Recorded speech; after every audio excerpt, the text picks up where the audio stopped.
Hello, I'm Eagle Gardens, Eagle Gardens 1 on Instagram. And this is Talking Shit with Eagle, episode 350 or 362. I'm sorry. Hopefully, you guys have had a great day.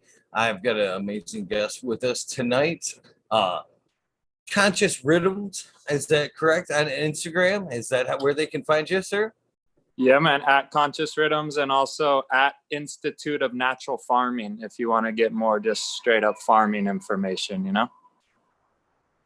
Right on, right on. That's not the link. That's not how we connected. So that's, No. you know. We're a man of many hats. Nothing wrong with that, my friend. That's nothing wrong with that. So how you doing tonight? Where are you at? As far as like location. Yeah, everything is Irie. I'm doing great. I'm here in Kealakekua Bay on the Big Island of Hawaii, and I'm actually at my retail record and smoke shop called Conscious Riddim Records in Hawaii, and we've been having this store going for 18 years now. Started when I was in college, and I'm an old guy, so we got this shop that we've been running for a long time. And that's where I'm at the moment, and just giving thanks for the opportunity, man. I thank you for being here, my friend. It's awesome to have you here. And I'm looking forward to hearing a little bit of your cannabis story, to be honest with you. Okay. So right off the bat, I like to find out where it started. You mind telling me where, when and where cannabis came into your life?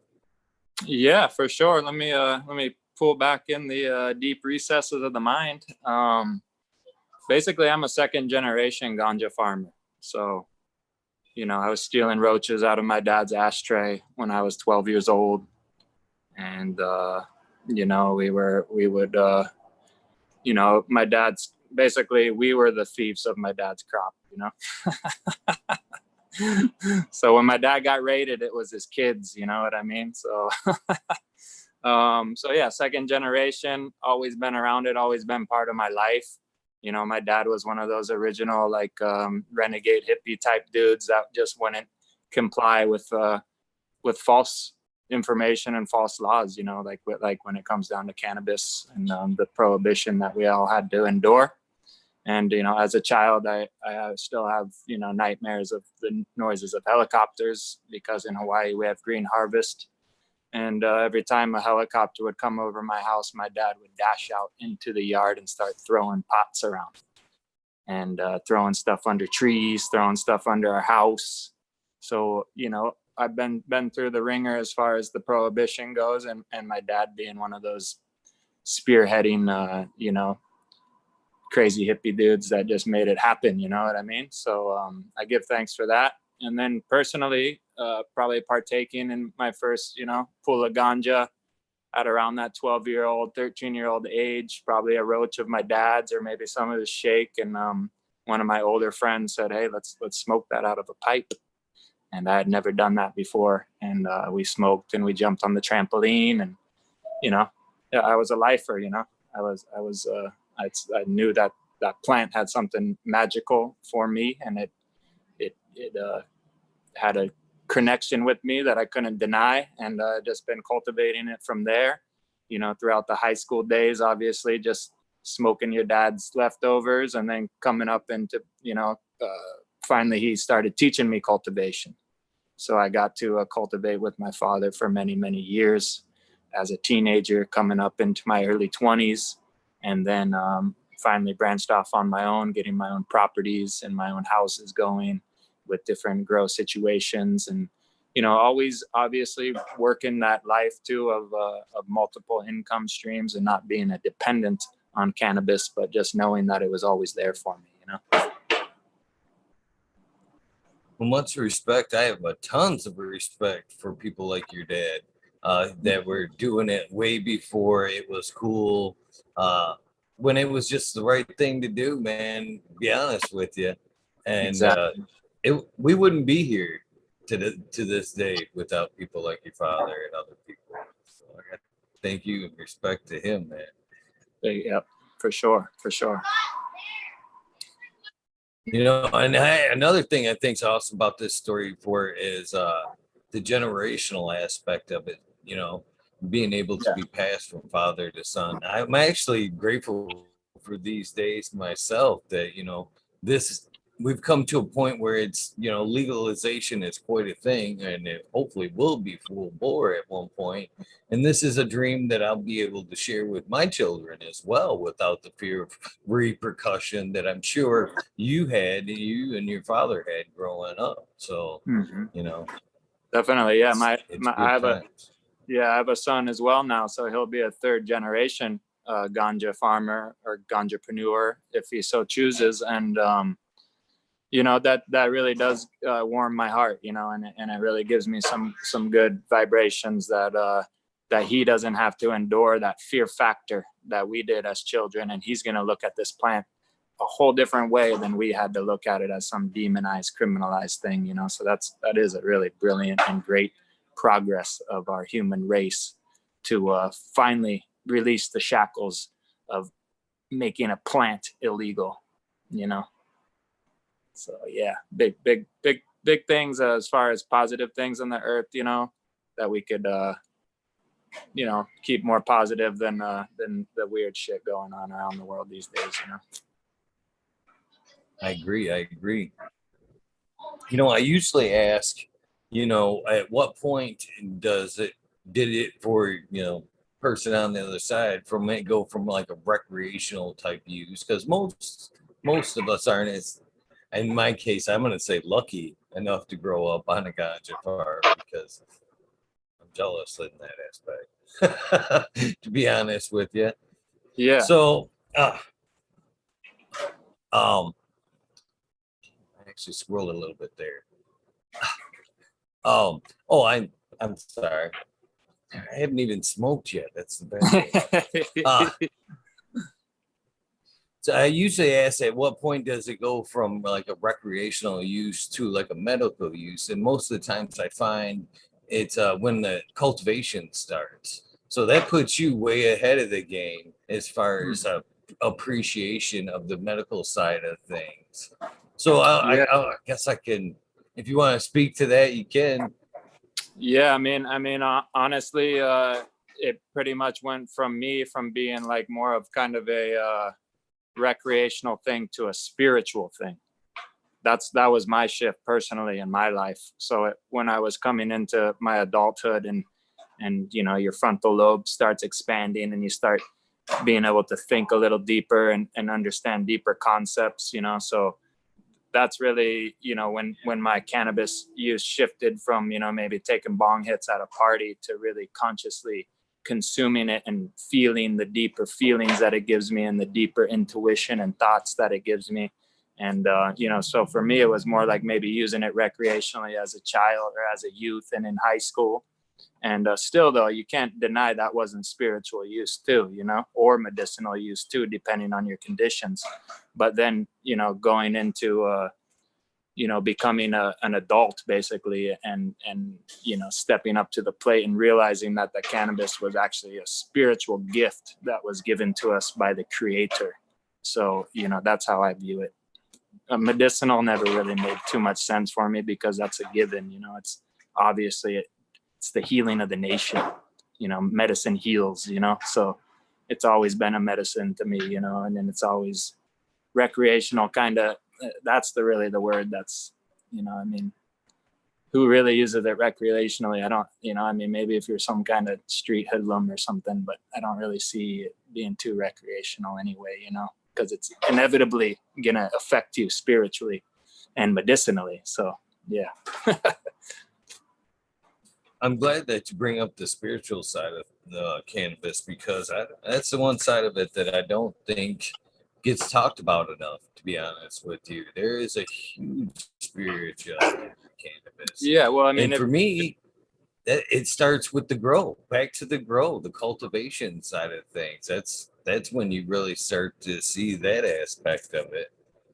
100%, and that's why natural farming is really the go-to method for cultivating medicine. To cultivating spiritual plants. You know what I mean? So if you're not natural farming something that was meant to be natural, you know, that you're kind of starting with like one leg in the trap already, or kind of sinking backwards instead of forward, you know.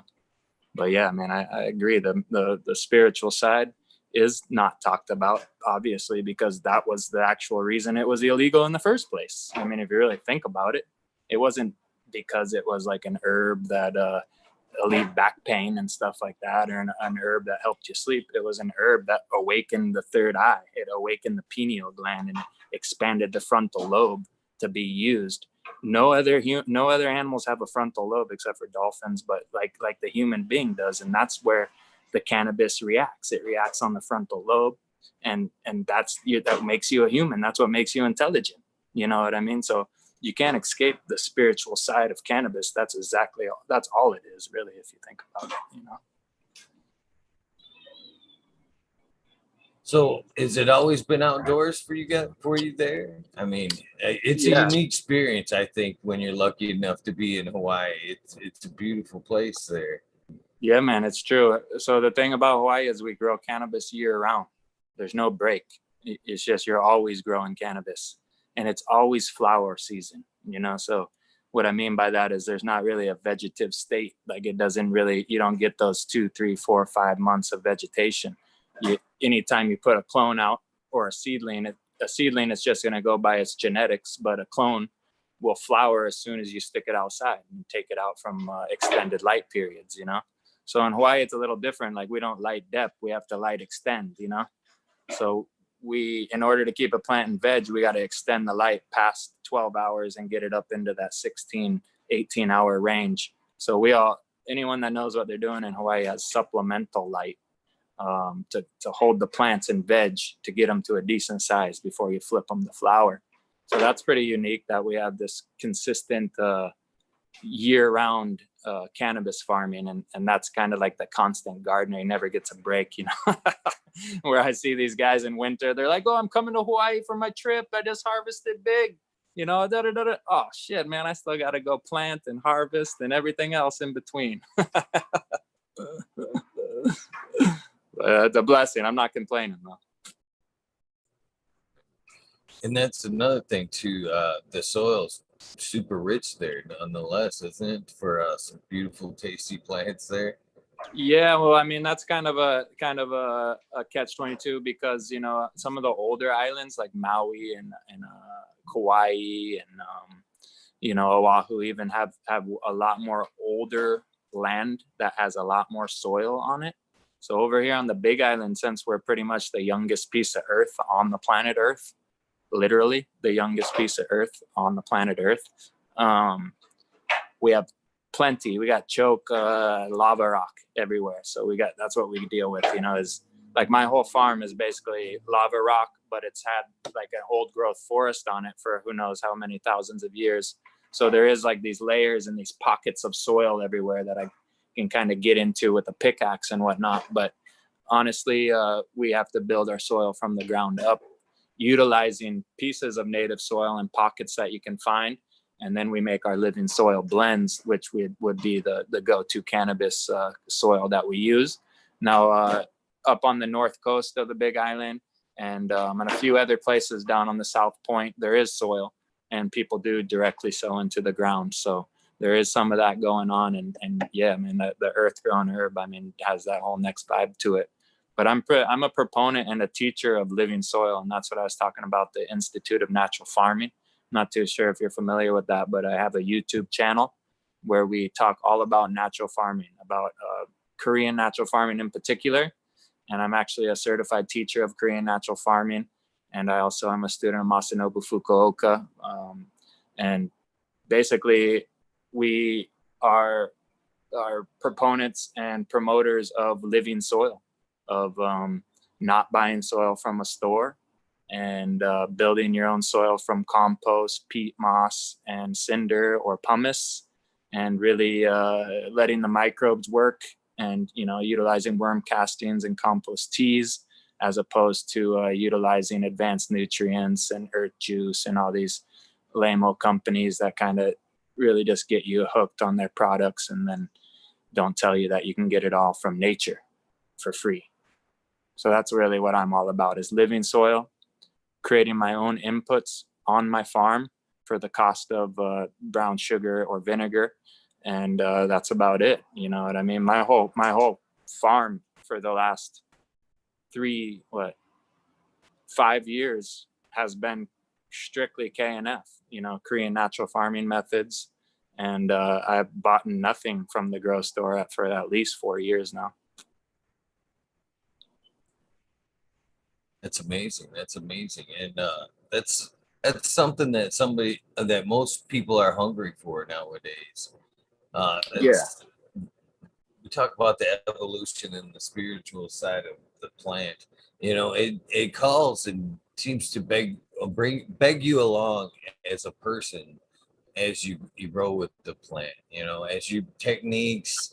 You know, the more and more you learn. It's funny that it ever was the stereotype of a dumb stoner. You know, I've never dumb lazy stoner because I don't see that. And as the more I dig into the cannabis community and with growers, it's just making more people wanting to learn. There's more people learning organics, you know, compost, this, that. You know what I mean? It's pulling us along. It really is. It's totally true, man. And I like what you said there. And it made me think, like, the only lazy stoner, you know, it definitely ain't a cultivator. That's for dang sure. So maybe some kid playing video games, buying bags might fit into that. But you're right, man. 99% of people who partake in cannabis, and especially cultivate cannabis, are some of the best people and most hardworking people on this planet. So just for Weedus 207, hopefully you are listening. I know you are. What was that YouTube again? So the mods can go ahead and throw that into chat so they can follow along. Like I said, people are hungry for that info. Oh yeah, the YouTube channel is basically, I created the school right before this scamdemic started, and when it started, 2 months after I created the school, and I was working on these curriculums, and I was going to have these like well organized certificate courses and whatnot. I just changed the whole model of the school to basically how do we survive on this planet Earth? How do we grow our own medicine without depending on corporations and chemical companies, and how do we feed ourselves without depending on grocery stores and supply chains that are going to get broken? So that channel, it's the Institute of Natural Farming YouTube channel. Again, Institute of Natural Farming. And we have about 12 offerings right now, and each one is a lecture. I usually give about an hour and a half with a slideshow, and then I usually have a special guest give about an hour and a half. So we did everything from like the history of chemical farming to you know, how to eat to live, how to ferment coconut and turmeric, and how to make probiotic foods. I did a whole presentation on Rastafari and the connection to cannabis. So there's a whole heap of videos on there. The most hit video on there is obviously the one called KNF and Cannabis. So that one has like thousands more views because just because of the tag KNF and Cannabis. But if you look through that channel, you know, there's Growing Food 101, KNF and Cannabis. Dragonfly Earth Medicine was one of the first guests that I had at the school when they came out to Hawaii, and that kind of kicked it off. So yeah, it's just like a wealth of, you know, I guess in cannabis they call it regenerative farming information, but when my teachers just called it natural farming. So I'm from the school of Masanobu Fukuoka. I don't know if you're familiar, but he wrote the book One Straw Revolution. And if you haven't read that book as a human being, and especially as a farmer or cultivator, you need to read that book called One Straw Revolution. It'll change your life. I have read that book. Well, to be honest with you, I've listened to this book several times. Nice. Me too. I'm not gonna bullshit you that I picked up the book and read it. I feel you, man.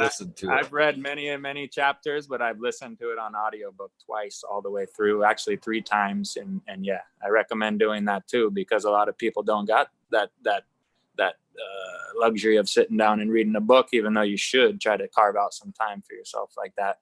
But even just listening to it in the background while you're doing your watering or taking clones or going to the bathroom, cooking food, just listen to some some of the crucial information from these elders that aren't with us anymore, but they left us these legacy keys, you know, these scrolls to read, you know. So I'm not gonna bullshit you at all. At one point, I did grow in soil organics. I've been through cocos most of my growing career. I'm opening my mind back up to the organics world, but I have in my journey. I do listen to a lot of gardening books and One Straw Revolution type books. And what I've come across that I really enjoy about the KNF and a lot of those methods is this period. You might be listening for gardening reasons, you know what I mean, but there is a lot of spirituality buried in them books as well that I love. You know, the balance of everything, both in your garden and in your life. You know, it's definitely a multi-purpose book, just one of many, to be honest with you. Big time, And, big time.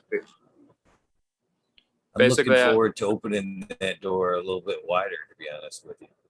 Yeah, I mean, it's like just boils down to a simple fact, you know what I mean? Nature is God, God is nature. You know what I mean? God created nature. Nature is a representation of God. You know, corporations aren't representations of God, but nature is. So really, like, once we're out there in it and you're participating in it and turning off the noise and the EMF and the static and all these kind of interferences that man has made for our psyche and for our spiritual being that resides right here in this body, you start communicating with God and you start getting downloads from nature. And you could put any word you want when I say God. You could fill that with anything that makes you comfortable. But it's the naturalness that's coming from the ether, from the plants, from the elementals. You know, I don't know if these things are real, man. And the only reason they're not real is because we've been dumbed down is why they're not real. All of our sensory organs, our true sensories have been dialed down. So we're basically at base level human, where we could be way up here at high functioning human. And a lot of that has to do with our disconnection from nature.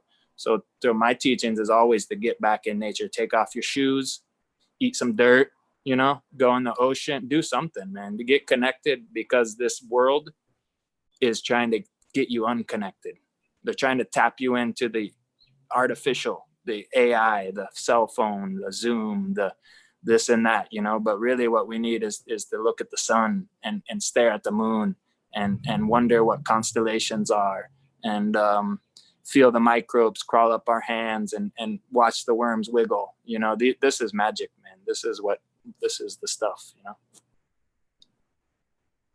I completely agree. 110%, my friend. 110%. Respect, man. And to you know, to address your statement about, you know, you've grown organically, you've grown some in soil, you've went to cocoa, you've done hydro, and that's awesome because you're a human being experimenting with what fits best into your life and what resonates with you best. But I do want to give you some anecdotal evidence. Like, we took a tour of 710 Labs in Oakland, and this is like a huge 710 lab. Is the really high grade hash making company that's in Colorado and Oakland. I don't know if you're familiar, but they're one of the top tier, right? And we go through there. They have half of their whole grow is living soil, you know, and they actually get more money for the living soil hash than they do for their hydroponic hash, or whatever that drip emitter with the weird little cocoa cup thing. I don't even know what that's called, but they get more money for the natural farmed soil cannabis hash than they do for the other. And they've even marketed the hash so people know that it's soil grown. So it's kind of like the consciousness is also going back to natural. Even though, I mean, I understand that people need to like make their bread and they got their system down that works. And, you know, the thing is though, once every step you take out of nature, you have to counteract it with a human answer. You know what I mean? So it's like, oh, you know, my pH is off. So now you're going to have to go and adjust that pH by humanness, you know? Oh, there's this thrip or this mite, you know, now I got to spray the shit out of my plants because it's all the human steps that made the mistakes. And now you got to take more human steps to correct it. And the alternative of that is letting nature correct the imbalances. And that's where I've gotten my greenhouses too, because they are exposed to nature 100%. They're open walled, but they're covered. And basically it's anytime I see a problem, it'll basically mitigate itself within a couple weeks, just with a little bit of attention from me, just kind of letting it know that white fly, you're not welcome here. And I'm going to spray some compost tea, and I'm going to invite in the good microbes and instruct them to get rid of the white fly. The thing goes away. You know what I mean? So that's where we can be. We can be so in touch with nature that we instruct nature, and I feel we can all do that, So, if you don't mind me asking, if I remember correctly, it was like 18 years, right? Something like that, growing, from, father to son. So what was, yeah. and you've only kind of referenced, 4 to 5 years of that to be living soil or K&M. So what was the turning point? What was that revelation that was like, hey man, I got this. Okay. Yeah, for sure. Well, just to be completely honest and 100% clear, my dad's method was always to buy like a big bag of like something like Pro Mix or something kind of neutral. And then so I always grew up with all those bags of down to earth fertilizers. So he would go buy green sand, bat guano, humus, all those bags of like these 50-pound bags of organic fertilizer, and he would line them up. And then he would have his kind of neutral Pro Mix, and he would just do a scoop of each. He wasn't scientific about it or anything. He just knew those plants need this stuff. That's all he really knew. And he'd had some like agronomy classes and some horticulture classes in like junior college. So he was just going off this very loose knowledge but being a guerrilla gardener from California his whole life, of kind of growing right in the native soil next to streams. Using drip emitters coming out of streams in California to feed the native soil that he said he would just put like bat guano or kelp around the base of these plants, So that's was the school I came from, was kind of like throw everything at it, organics. So I never, ever, no one ever instructed me to buy advanced nutrients or anything like that. And then at Ace Hardware here in town, you don't got to even go to a grocery store, and they have that brand Earth Juice. So I use that brand Earth Juice for years and years and years, coupled with this, what I thought was organic living soil, but was really just kind of like an attempt, an uneducated attempt at organics and living soil. But even those words weren't even termed yet, living soil. But my dad was an OG, he wanted his cannabis to be proper. He wasn't really in it for the bulk or for the money. He wanted his proper smoke. He always told me, son, grow enough for yourself, sell the rest to your friends. And I've always lived by that principle. There's nothing wrong with that. There's nothing wrong with that either. Making sure your friends have gotten some good cannabis too. Yeah, even your friends might need 100 pounds. So you could grow a lot still. Is there ever enough? Is there ever right? enough? Right. Just get more friends. And that's funny that it's not difficult at all to make friends with cannabis. No, what a great thing to break the ice, right? I agree. You gotta fend them off, bro. What do you mean? No more friends, bro. I'm good. No. When I go out to events, man, I like to share, just for that reason, right? As you just stated before, that it's easy to make friends. I go out to concerts and stuff, man. I bring enough for everybody, man. No one very hates known for. No one hates the weed. I love. And you get, it's another thing. It's kind of funny thing you say that is, I must have died. Shit. Hopefully it charges up or plugs in. Cheers, everybody. Sunrise grow, gray sun grow. Wow, kind of coincidental. FX, cheers to you as well. I hope he comes back. Miss Chicha B, how you doing? Mike B, how you doing? Ned Denver. It's funny, me and Tao were talking about the Tao song today. Loving it. Still. Ted Westport, much respect to you, my friend. Who else we got here? Prometheus Sorrel. Fried Piper. Ned Denver. Oh, there we go.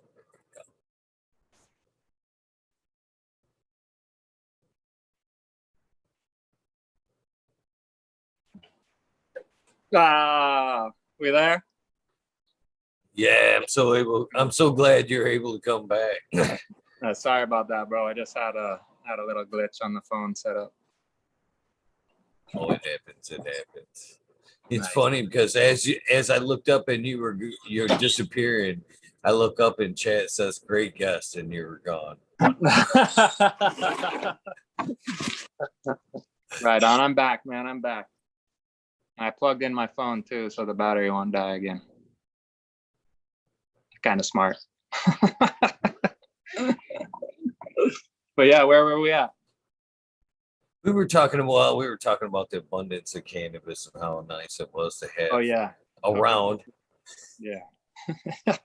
Oh yeah. Oh, I remember what I was saying was taking some to concerts, events, other cannabis events. I happen to absolutely love the raw 1-footers. They're absolutely perfect. They hold about 12 grams, and Nice. they're perfectly. As long as you pass them in the middle, and you're kind of. Most people want to grab like it's a regular joint. Right. Yeah. No, you gotta tell them, man. Come on. And everybody gets some. Everybody gets something like that. That's a cool one. That'll attract the crowd quick, man. It does too. And what I was saying as you fell out there is, you go to a concert with a handful of those, and you might have bought the cheapest seat in the house, but you're not going to sit in the cheapest seat in the house. There you go, bro. Stoner tricks, bro. You take notes, guys. So I not to get too deep on this subject, but I thought it was funny as well, and it does kind of get us back to what we're talking about. What's the scamdemic? I kind of really believe that too. But what I think was really nice about that phrase and what you do is it directly relates to one another.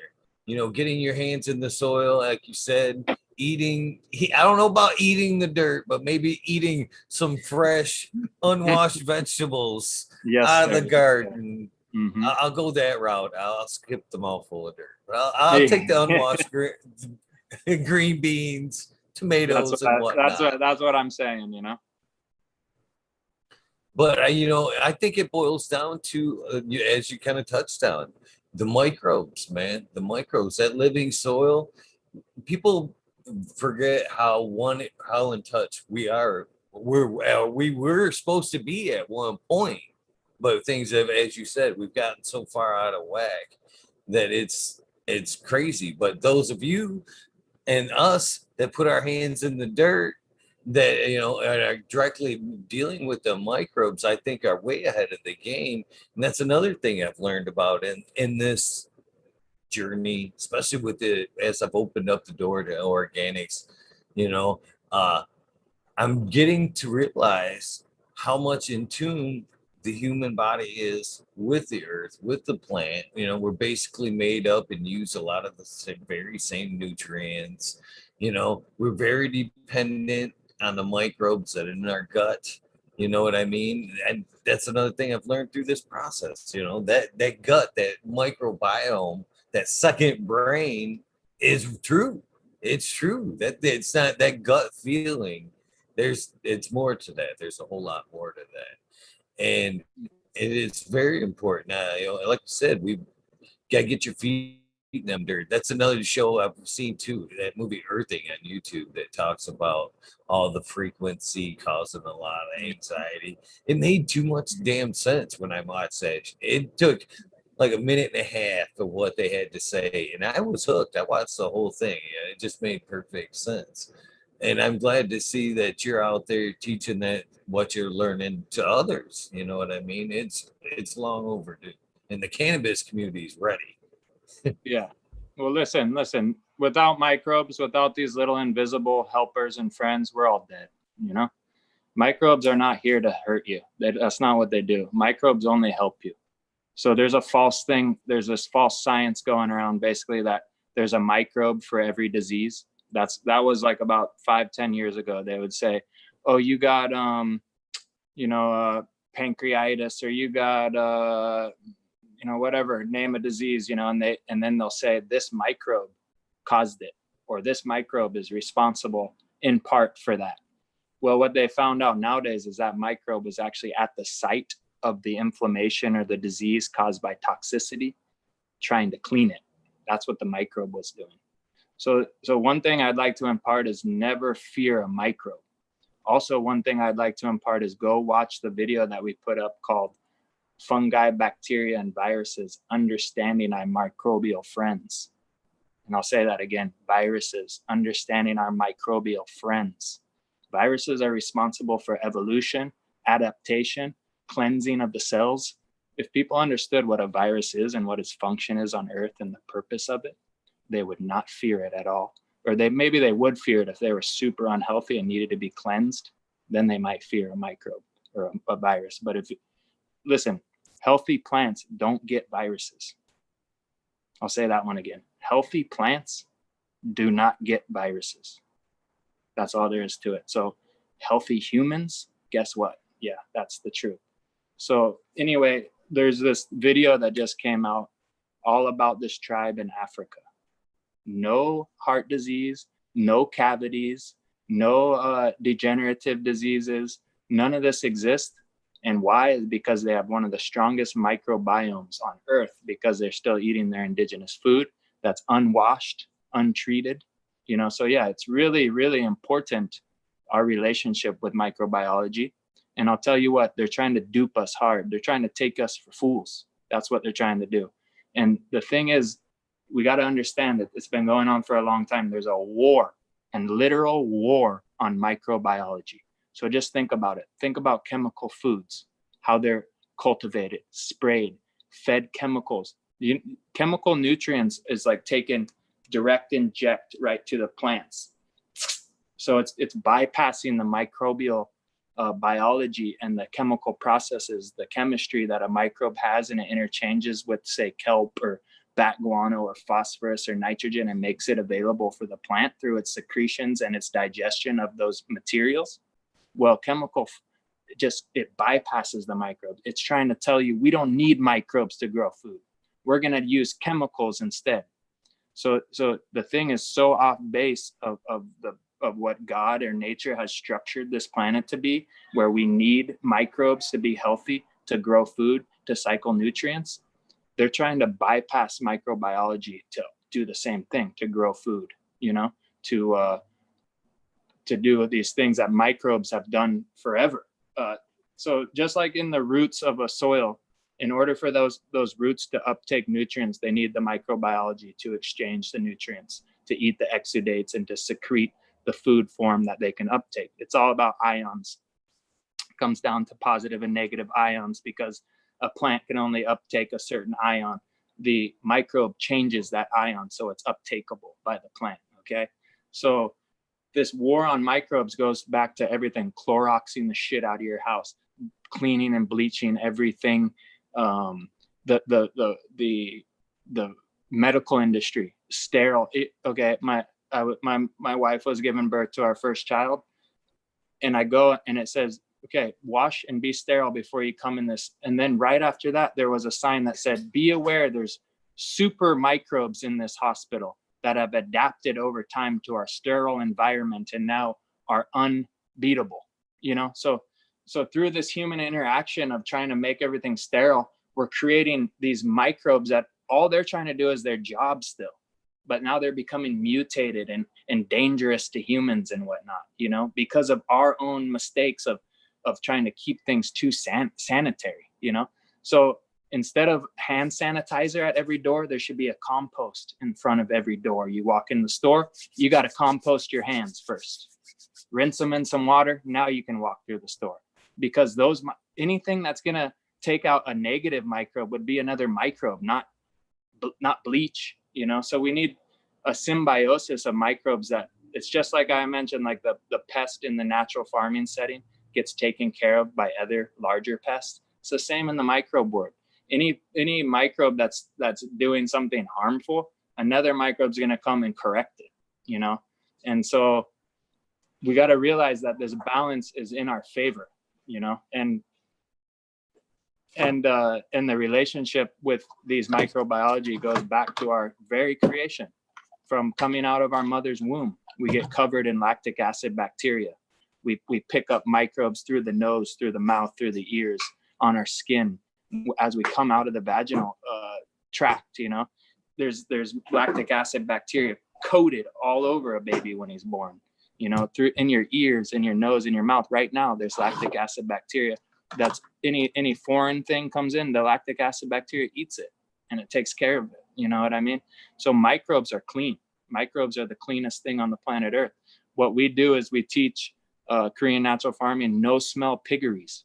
You could have a whole pig farm. You could have thousands of pigs and not any smell, just by working with microbiology, by working with lactic acid bacteria, by creating IMO 1, 2, 3, 4, and 4, and inoculating your pig pens with it. No smell chicken coops.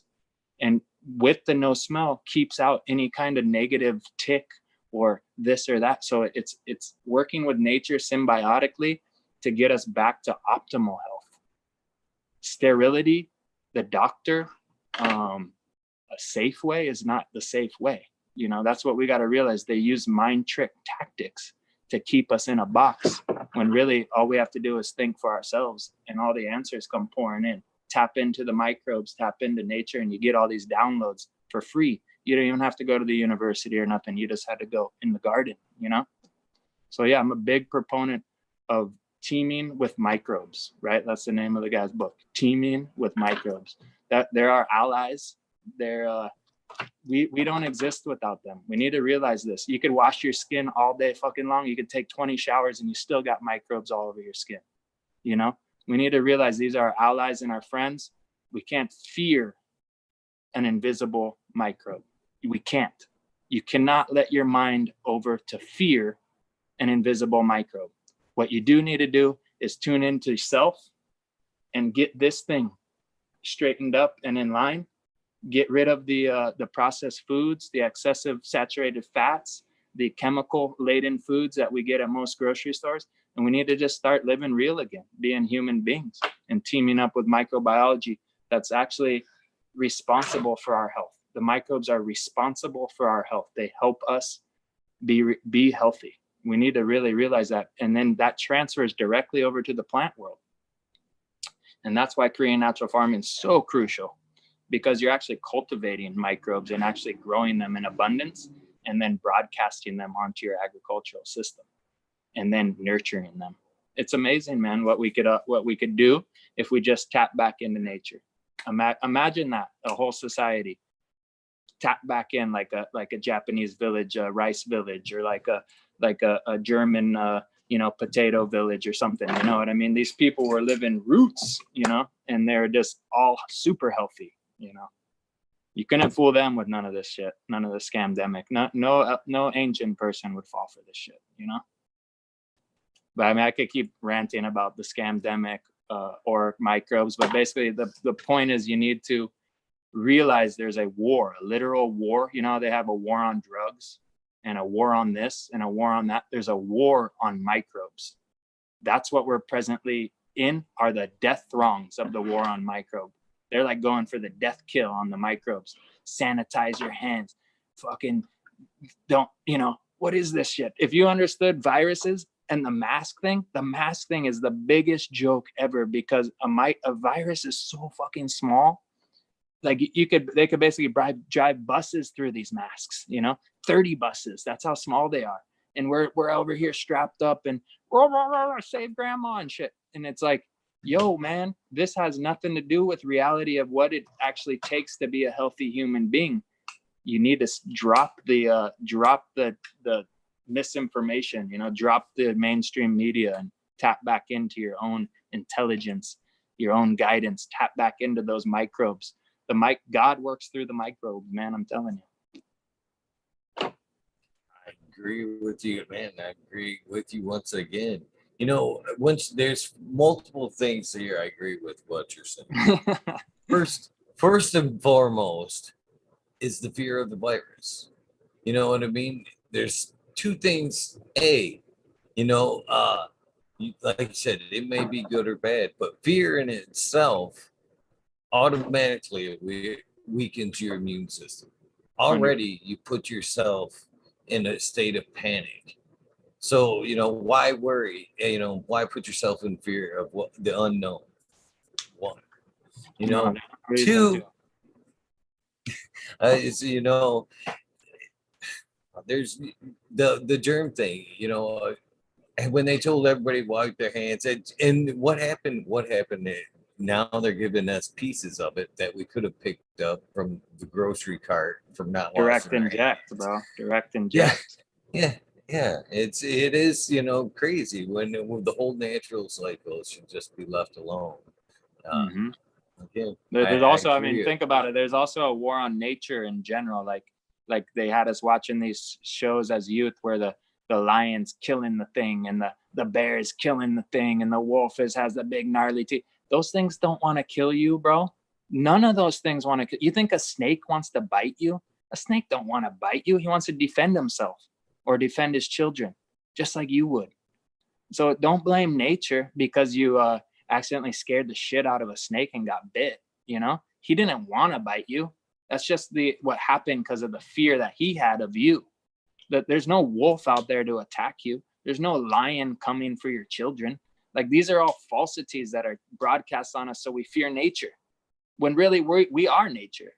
We're actually the synthesis of nature. Man is actually just he's like the highest being ever created on this realm. He is the dirt and the air and the fire all mixed together. Earth, wind, water, that's us. That's the human being. We're not just another animal.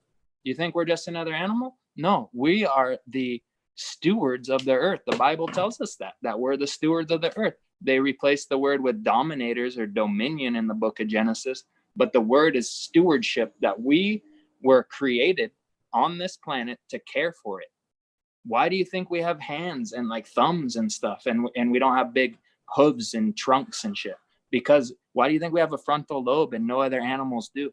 Because we were the ones that could ask the elephants to move this way and create a new riverbed.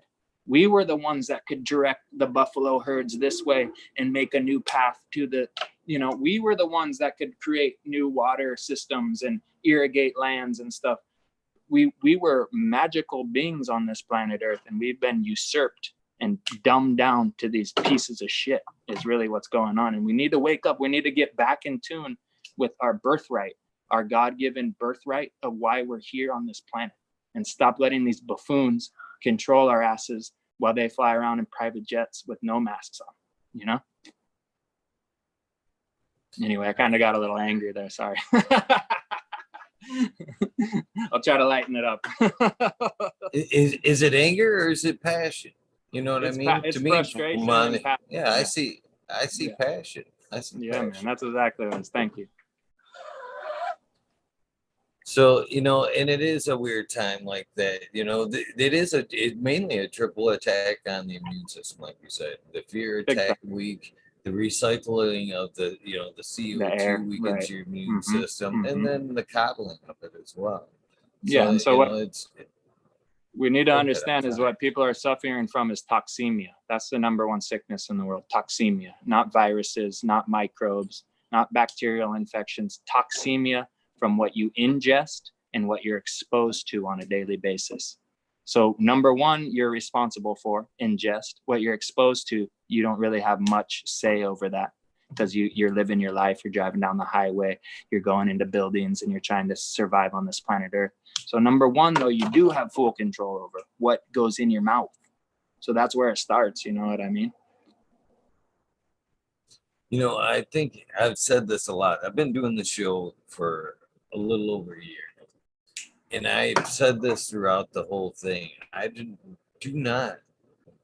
I'm a whole 100. I'm sorry, 100% sure that the cannabis and you know, the whole natural effect of things is calling us. Cannabis is on the forefront to just open the door of the organics and stuff. And then again with the reemergence of, you know, the knowledge of mushrooms, not necessarily psychedelic, but in general, they're, you know, healing as well.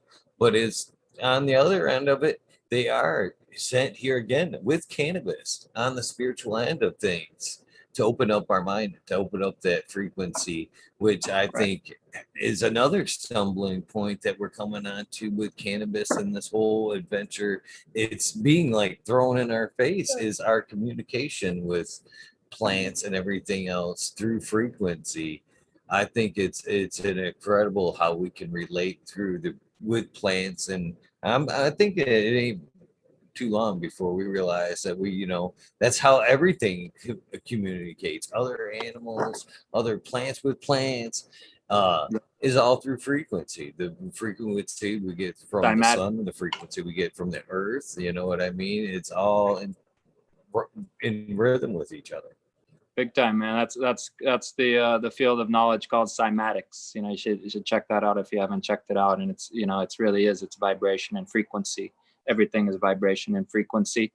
Even the density of us is just, you know, if you took that frequency and lowered it, we'd just kind of open up and disappear, you know. So it's, everything has its purpose because of what it resonates at. You know, you're 100% correct, you know. And you know, that removal from, you know, taking the human out of that natural frequency and putting him into the artificial was that first step towards taking us, you know, the wrong way. You know what I'm saying? So yeah, man, I just want to encourage people to tap back into their humanness, you know, to their potential that they are given at birth. You know, their birthright as caretakers of the earth is really what I'd like to encourage. And the plant consciousness, like you were just touching on the plant consciousness, cannabis, and that brings me back to the original part of the conversation, was the reason why it was illegal in the beginning wasn't no other reason but the spiritual aspect. Like I said, it opened your mind. The cannabis has an intelligence. It has a consciousness that it imparts onto the user. What would they do if we all had free thinking, critical thinking minds? This whole scamdemic wouldn't work. If we were all cannabis users and we use this brain, you know, the scamdemic wouldn't work. So they need you in that dumbed down state to control you, you know. So of course they're going to make cannabis illegal, and psychedelic mushrooms and medicinal mushrooms, queen of the forest. You know, it's like, man, these are the tools that make you smart and make you intelligent and make you into a strong human being. So of course Babylon or whatever system's going to attack that. You know what I mean? It's simple, man. I think if you were a world ruler, elite weirdo that wanted to control populations, these are the steps you would take to get there. It's just simple, you know? So I before I forget, I just want to invite you to tune in. I want to make sure. Look, I'm pretty sure it's April 6th. Yeah, April 6th.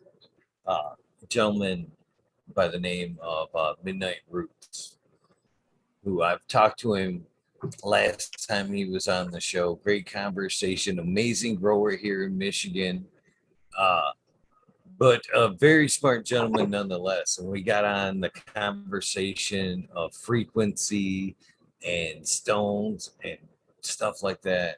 And yeah, we could talk cymatics all day, man. Yeah, man. Yeah, I'm a huge fan. To be honest with you. I never really.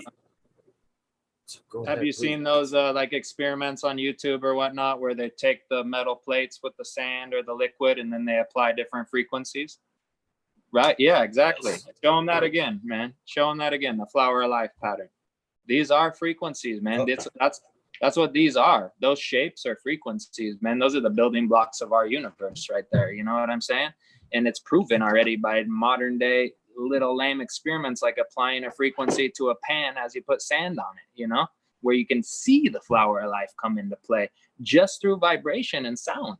So this ain't no gimmick or joke. It's not like one of those things where it's like, yeah, wear this wristband and you won't have arthritis. You know, it's like this shit's real, man, to the T. You know what I mean? It's not about believing in it. It's just is what it is. You know. So this is why I'm more wanting to invite you on more so to watch now, because I think you'll really love this. Is even look him up on Instagram, because you can check out Yeah, a I'll little check bit them out. what he's doing. Cool. He's big into this midnight roots, but reason I wanted him back on, he's got a lot of things going, but his Instagram drew me in because when we were talking about how plants related. We got talking about Thus Spoke the Plant, books like that, how they could read, what I'm talking about. Mm-hmm. So, and he went deep. He started going deep in on this, and on his Instagram, he's using it's basically some type of amplifier, and he's got it fed into his organ, okay, and he's got two alligator clips, and he's clipping them on to different parts of the plant. Different, and this is amazing. So he's finding, like, he'll turn on, like, say, a flute, and then he'll clip on the bottom of the plant and maybe another branch, and it will start fucking playing music. Excuse my language. It'll start, and and he'll change it, like, to like an upper branch. They'll and get the different communication noise. will be yes. Wow. And overall, the rhythm will be pretty much the same. You know what I mean? It'll just be a matter of faster or slower. But this is where it gets super cool. It's different rhythms from one cannabis strain to another. And he's taken it even further to, like, house plants. He's got house plants right there, and he'll hook it up, do the same thing. Wow. And then he'll do a cannabis plant. And I can't wait to, pick his brain about, but he'll put, like, different musical instruments for the, same spots. And it's amazing the different types of music the plant will play. Right. And, So I'm thinking in my head, if there's some way that, you had a room full of, say, that cut to where, that rhythm was all the same. I can't help but wonder if you could just, like, mimic that and somehow, like, just fucking drive them plants crazy. True. I mean, for years and years, we used to play reggae music in our bedroom, for years. And we always, my friend actually swore, oh, it makes a difference, man. It makes them healthier. The reggae music makes them healthier. And I was with them, because it made me feel good. So why didn't it make the plants feel good? You know what I mean? So I think your friend is definitely onto something big time. And it's kind of like we just have these tools now to kind of measure this. But our intuition knows this already too. It knows that these plants are harmonizing and vocalizing in their own way. We're living beings that express those feelings in different ways, where plants have to do it through their means, which is the leaves, the stem, the apicomeris, the root, the microbe exchange. That's how they express themselves. We human beings have vocal cords and mouths and stuff, and that's how we express ourselves with animation and hands, And so, yeah, it's just more beings on this earth expressing themselves. And it sounds like your brethren made a cool tool to pick up on that. That's awesome. And it is. It's just again, cannabis. You know what I mean? Driving, these experiments and stuff like that. And again, I think, there's a lot of information out there with microbes and stuff as it is. But again, I think cannabis is going to help, push a lot of studies, both through what you're doing at science and other, you know what I mean? It's just going to help push the whole organics industry and everything along. open a lot more. I'm not, I'm scared to say push it along because that can be, once you push things along, then money gets into the reasons and it goes crazy for that. But it will open a lot of people's eyes to understand that this is a matter that they can take, on themselves on a person to person basis. And, it doesn't have to be on a large scale. Right. And I mean, I've seen people even like, someone that might not be so concerned with what they're eating. And then they start getting like kind of concerned with what they're smoking. And they'll start asking like, oh, is this organic or is this grown naturally? And it's like, you're not even thinking about that for yourself, what you're eating, but you're thinking about it for cannabis. So that's inevitably going to lead to yourself too.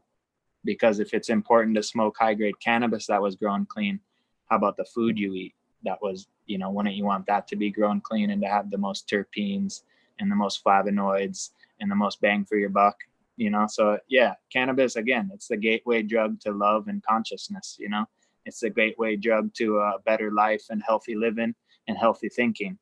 Cannabis is the gateway drug to health. That's what it is, you know what I mean? And we need to tap in, we need to share it. Everybody needs their cannabinoid receptors saturated because we've been way too deprived for way too long. Even with these CBD products, because these humans haven't activated their cannabinoid system, they take a CBD tincture and instead it healed them. If I could eat 10 bottles of CBD and I don't even know what it doesn't make me feel any different, because these people's cannabinoid receptors have never been activated. Just like you have a nervous system, you have a cannabinoid system from your fingertip to your toe to the top of your head, So, and if humans are living on this planet and they haven't activated that system, imagine how deprived they are as a human being, that system's laying inside them dormant, So yeah, as soon as you activate that with a little draw of herbs, smoke some hash, even eat some CBD or whatever it takes, like all of a sudden you're going to start feeling like more human, you're going to start having a better chance to keep yourself in line, fit and healthy, Cannabis is the key, it's crucial. It is. And I think it's opening up. Yeah, I don't think it's no coincidence. It's being pushed to the forefront right now and opening up a lot of minds. And again, I do see that as well, what you said there about that they don't really care necessarily about what the nutrients is in their food, but then they start worrying about what's in their cannabis, and ultimately it leads back to oh shit, I should be doing this for myself. And, right. What I mean? It seems like, a little backwards. But that compost tea was so dank. giving your plants better nutrients than you're putting in your body, man, for real. What a thing. So, I'm curious to ask, do you do any breeding, or is it just straight cannabis use or growing cultivation? Yeah, so most of my growing is from clone, from stock that I've collected over the years. And I've had these certain genetics for over 20 years, still cloning it, like the legendary Ho Now or Big Island White Widow. I don't know if you're familiar, but it has nothing to do with like the regular White Widow. It's this crazy hashy indica White Widow. It was like back in in the late 90s, early 2000s. It was the Kush of Hawaii, it was the OG Kush of Hawaii. But this plant would dump hash like never seen before, Nowadays people are breeding to get to that level, but this plant already did that, So I've had those kind of cultivars around for like over 20 years, that White Widow strain. And I love collecting pre-hunted strains from really good growers. I don't do much breeding. I've have in the past, but I don't do it consistently or for a business or anything like that. Basically, I'd love to, but my space is very limited. I live off grid. A lot of my lighting is limited. It's all on solar power. And really the biggest issue I feel with why I don't take up breeding is the moisture. Every time I get male pollen and I try to store it or keep it, it always cakes up and gets, you know, so it's just over the years of breeding, like never was quite my bag, but I am really good friends with some really cool breeders like Pacific Northwest Roots, who's always shooting us seeds, and we do clone exchanges all the time, and we share strains like that. And I got 4 or 5 guys like that are breeders that we like to exchange goodies. And so I don't feel like I necessarily am that guy, so I wouldn't want to kind of front as that guy at all. But I love breeding, and I love pheno hunting. Is really cool too. My older brother, who's my neighbor, has been doing this crazy hash pheno hunt recently, where he's got about 30 different strains that are all sold as hash strains, you know, from like Exotic Genetics, and shout out to like Kush Kurt and like guys like these that are breeding for hash. And so we did just recently buy, my brother in particular just bought about 100 or 150 seeds, and we've been hunting all those, and that's been real fun. Seeing all these different expressions of the same plant, smelling different terpenes coming off. You know, we got like strawberry syrup 1 through 8, and only 2 of them are expressing this crazy terpene, and the other ones are kind of bland, you know, so it's really cool to witness that in the garden. Personally, my space, living off grid kind of limits what I can do, to answer your question. Yeah. Well, there's a couple of reasons why I was asking, and one of them I wanted to slide in this question with Dutch Blooms yesterday, and I've had a lot of them guys from Northwest Pacific Seeds, Yeah. of course, Kyle Lamahoko, Lemon, nice. Yeah, those are the guys. They've all been on the show as well. Oh, nice. But so I'm curious about, and again, you're not a breeder, but as you know, a KNF farmer, you know, a good steward of the earth. I'm kind of curious. I'm just asking anybody this damn question, to be honest with you, because I was thinking about it yesterday, and I was wondering if, you know, it could be utilized like in KNF gardens, but I was kind of wondering if it could be utilized in breeding as well. It's like if we could intermingle, like say bee farms and cannabis. If we, you know what I mean, introducing like a bee farm would be beneficial for IPM reasons. Another reason would be, I think, for breeding purpose, spreading that pollen around from plant to plant naturally without, you know, having to shake a lot of plants. And another cat, Red Pill, sent me a video on some psychedelic honey they were getting, you know, from poisonous flowers all across the world. I can't even remember what it was, but it was cool. So I can't help but wonder if, again, if you had a, you know, you were cultivating bees with cannabis, if you couldn't get some cannabis enriched honey naturally as well, if it wouldn't be a plus all the way around to try to intermingle the two. Yeah, I could comment on that. I mean, first off, I have seen some of those articles and posts about the guys doing the honey and cannabis breeding projects right next door, and they're claiming that terpenes are coming into the honey, and even I can't imagine like THC or any cannabinoids transferring into the honey. I mean, personally, but I don't know that bag so much, but I am familiar with what you're talking about. But talking more about natural farming and utilizing bees on your farm is a great idea. On my farm, personally, we have 3 neighbors that have bee farms. So usually when I go to the greenhouse, like all my pollinator undercrop that's blooming will have bees going through it. And then the scary part is, to me, is that usually when a bee is on like a flowering cannabis plant, it's stuck to it. Is more times than less I've found a bee stuck to my cannabis than more it actually doing something with the plant itself. So that's kind of a downside to see a dead bee stuck to your cannabis. But I would say in pertinence to the breeding, man, how cool would that be is if you let the bees actually pollinate your plants, you know what I mean? That's like some cool shit right there, you know, and then you just kind of stepped out and let it do open air pollination with the bees and the wind and whatnot. I'm sure you would probably get a bumper seed crop out of that. to be more specific towards KNF, we do have formulas that we can combine for the idea of more seed production, for the idea of letting a plant finish all the way through and produce seeds. So there are some of the inputs that we could combine to help with more seed production. Will that be, it'd be subtle. It's not going to be like, oh, we did these applications and now we got 10,000 seeds instead of 1,000, but you will see some increase in seeds, and especially in health and vigor of the plant. So, which would in turn impart that health and vigor into the genetics, hopefully, is what you're going for, you know? I don't know if that answered your.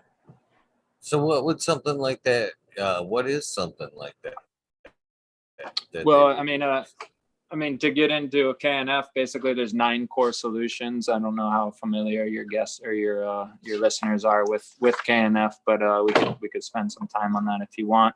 Basically, there's 9 core solutions, you know, and there's 3 or 4 ferments that you make. One of them's a fish ferment. The other ones are plant extract ferments. There's a bone char that you make for your phosphorus. You know, you burn animal bones and soak them in vinegar, and you get a water-soluble calcium phosphate. There's also there's actually the calcium supplement that we get through oyster shell, through coral, crushed coral, or through eggshell, extracting that calcium into vinegar, making it 100% bioavailable to the plant for immediate uptake. So with thinking about the seed production, there's like a seed soak solution that you do for your seeds prior to planting to ensure their strength. But more for the seed finishing, as we would go, there's a finishing formula, which is a combination of 3 or 4 of the different inputs. And we would just tone either up or down some of the nutrients to signal to the plant that we want it to seed and we want it to stay healthy through seeding. So basically it'd be more like signaling the plant, so we could make fermented plant juices already out of seeded crops from your farm, not necessarily cannabis, but any seed bearing plant is what we would use that ferment to then signal to our plant to seed. And what you're basically doing is when you make that ferment, you're capturing the phytonutrients, you're capturing the enzymes, you're capturing the signals that plant is giving to itself, and you're capturing them in a ferment. So then when you pour them onto another plant, they're going to pick up those same signals through the soil that you captured in that ferment. So when we make fermented plant juice, we're going to make a veg plant juice out of grasses or out of fast growing shoots of vines, like pumpkin vines or sweet potato vines or something. And those are going to signal our plants to also vegetate. And since they're the apical merisca of these vines, it's going to contain those hormones in there to also feed the plant to stimulate vegetative growth. Now, once we're crossing over or going into fruiting, we have a crossover fermented plant juice that we would use unripe fruits or plants just going into flower. You could use rose hips, you could use ginger flowers, you could use unripe papaya, unripe banana, unripe apples. And this is going to signal the plant to then want to start crossing over from veg to flower. So what we're doing is we're capturing hormones, signals, plant communication, we're capturing those in these ferments and then redistributing them on your agricultural system to get the outcome that you're targeting. GR420 community videos and chat would like to know, do you have any book recommendations for people looking to start making their own inputs? Yeah, so the go-to book for Korean natural farming is called Natural Farming, and it was written by Master Cho, Han Yun Cho. And that book is kind of hard to get. You might be able to find it on eBay. It's not on Amazon or anything. It's kind of more like you would have to get that if you were taught by him directly or went to one of his seminars. So that's that book. It's called Natural Farming by Master Cho. That's the recipe book for KNF. Now, since that book's hard to get, and since he's super old and kind of he's basically retired now. He doesn't do much talks or seminars anymore. He's passed the torch to a few people. And this can get controversial, so I'm just going to keep it on the surface. But his son, who wrote the Jadam book, Jadam, and that one is available on Amazon and other retail outlets. That's a really good book, but it's not KNF, what Master Cho made. It's his son's version of it, and his son's claiming this is easier and this and that. So that's a really good book, and there's great recipes in there, and it's a great resource, but it's not KNF. It's Jadam method. He created his own method. But to get back to where you can get the actual KNF booklets, there's two places I would look. Number one is naturalfarming.net, or excuse me, naturalfarminghawaii.net. And that's my friend Drake Weinart runs that page. And he's been an advocate of natural farming for about 15 years now. And he's the one who originally brought Master Cho to the Big Island for his first ever seminars. And what he's done is took in Master Cho's book and made it into a pamphlet, which is super easy to read. And he changed a lot of the language over to stuff that makes a lot more sense to the common reader. So he has a book called Pure KNF, and it's on his website. You can order it there, naturalfarminghawaii.net. Also, there's CGNF Hawaii, the Cho Global International Hawaii, which should be the spearhead of Cho's teachings, but these guys are fumbling and they're just like, they have weird power trips in between each other and stuff. I'm not really into that organization at all, but they do also have a pamphlet that's taken Cho's original book and put it into a pamphlet that's pretty easy to read and easy to follow, using Cho's original terminology, where Drake kind of changed the terminology into more semi-understandable terminology. But those two books are available in America, and you can just get them straight off those two websites, and you'll be doing KNF right when you get those two books. But the Jadam book is really good too for other natural farming recipes. And then as far as philosophy, you got to read that Masanobu Fukuoka One Straw Revolution, and also anything from Rudolf Steiner.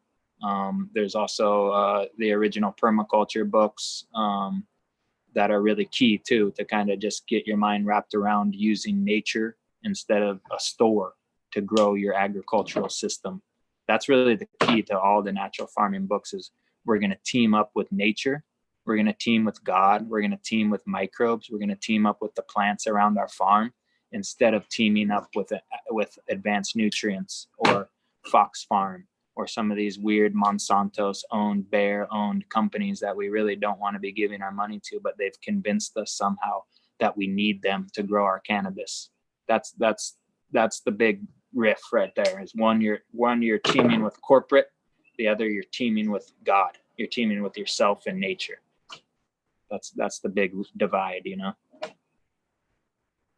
But those two websites for the book, yeah. I'm sorry, I didn't mean to cut you off. No, I cut you. Interject. You had no way knowing. So I heard you mention earlier on that sugars and vinegars were, other than the inputs themselves, are the basis of this.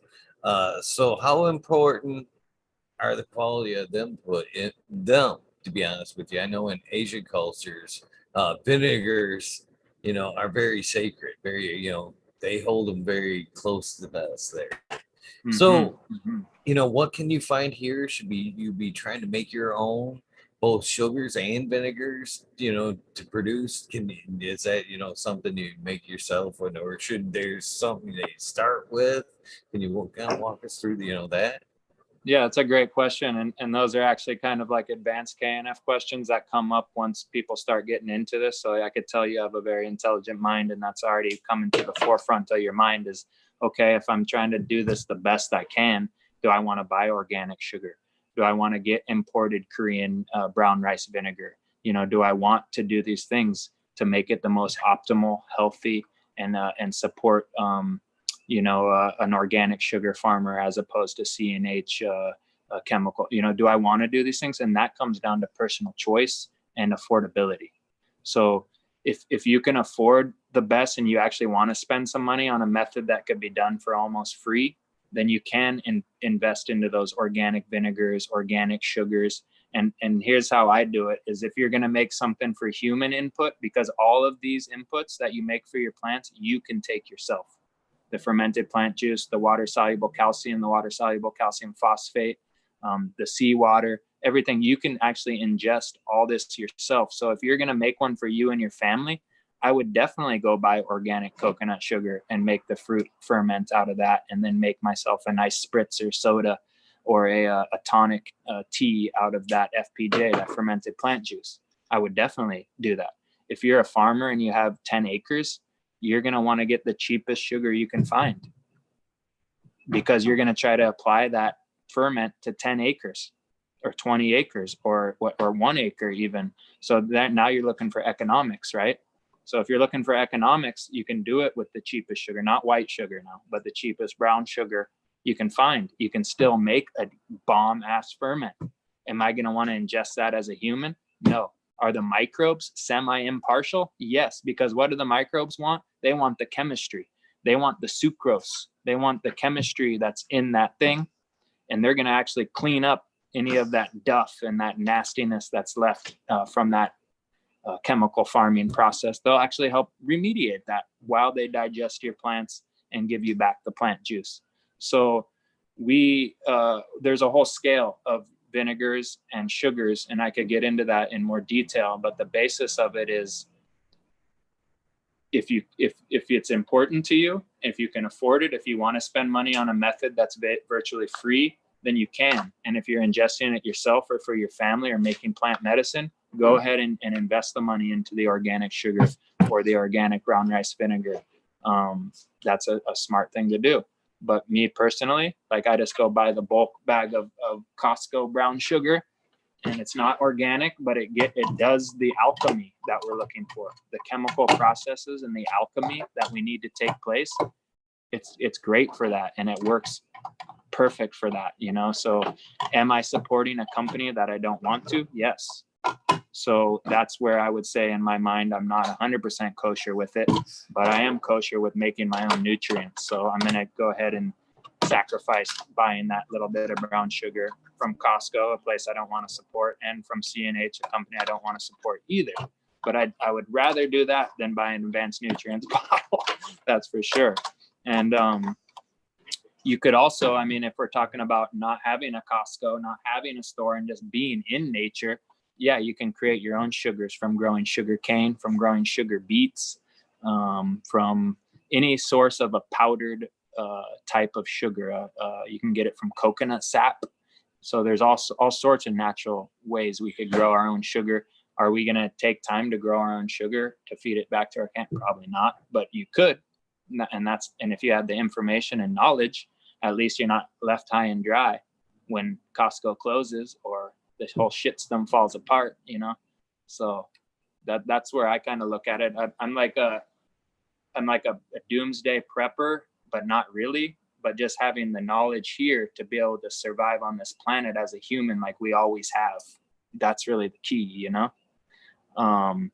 That vinegar you can make your own vinegar. I make banana vinegar all the time. And that's what my go-to vinegar is, because I have bananas all over my property. They're falling off the trees, you know? So I make banana vinegar, and that's what I use. But when I run out, I go buy live apple cider vinegar. And that's a really good alternative as well. Master Cho teaches to use homemade brown rice vinegar, and he has a recipe for it. It's one of the hardest recipes of all of them to create. Therefore, most people buy their vinegars from a store, and most people in America don't have access to brown rice vinegar.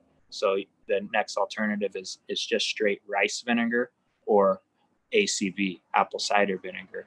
Great alternatives, because really what we got to understand about Korean natural farming, about natural farming in general, we're looking for the alchemy to take place. And the alchemy teaches us we need a weak acid. So vinegar is a form of weak acid. So that's the alchemy we're looking for. We need a weak acid to be able to dissolve the phosphorus and the calcium into solution. So at that point, does organic matter? Not to the alchemical solution, it doesn't, but to the consciousness of the human or what we want to eat, it does, you know? I hope that clears that question up. It did. And there's another great question in chat here again from GR 420 Community Videos. He would like to know if you think that it is more important to start with OHN or IMO when starting from day one. Well, the whole basis of Korean natural farming is the IMO. So IMO is one of the it's not hard, but it's one of the most involved processes to kind of get going and to get down properly.